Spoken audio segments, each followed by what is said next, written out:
Shabbat Shalom, y'all. I wasn't raised around here. The Israelites spent 40 years in the desert.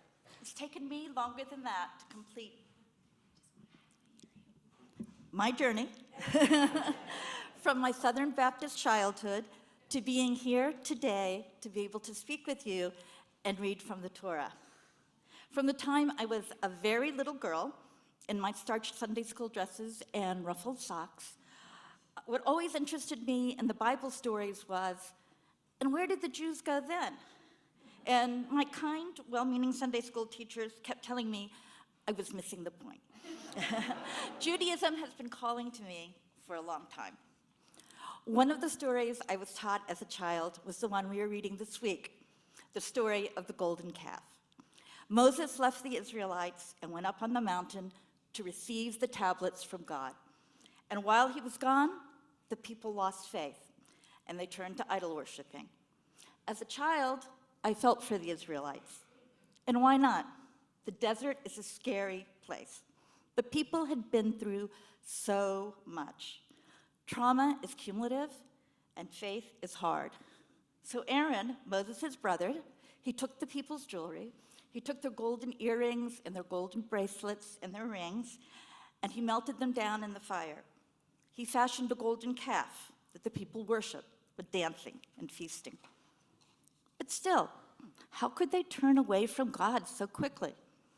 As I grew to an adult, I learned how hard it is to keep faith in the dark times, the times we feel we have been abandoned. Moses had been gone for so long. We have all been alone in the desert. I have been in the actual desert.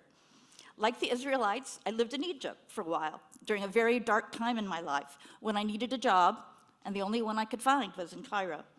So I have been also in the metaphoric desert. Sometimes I've been stuck, and I can see no way forward. Fear and anxiety are very powerful forces. To wait and wait and wait, day after day, for Moses to return from speaking to a God who's led you out in the middle of nowhere, who knows what's going to happen to you there, that is a very difficult thing. The Israelites have left Egypt, they've left Pharaoh, the oppressor, but the tools they know are Pharaoh's tools. They know how to work and work and work, but they don't know how to wait with patience. To try to take comfort from the religion of your past life is, to me, understandable. As a mother, I can imagine myself in the crowd in the desert with children at my feet who need food and water and safety.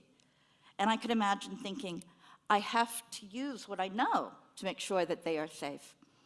The poet and writer and activist Audre Lorde has said something that applies here. She said, "We cannot dismantle the master's house with the master's tools."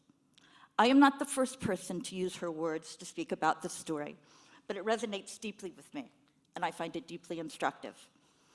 Even when we have left the oppressor, we carry the oppressor's ideas with us. We have to use our own deep intention to step away from those tools and find our new ways. What was needed then were the tools of the Israelites' new reality, their new form of worship, and they needed the skill of waiting. Patiently waiting with faith for the words of God. Moses would come back with the words and the law. Those were the new tools. And those are the tools the Jews have used to repair the broken world in all the thousands of years since.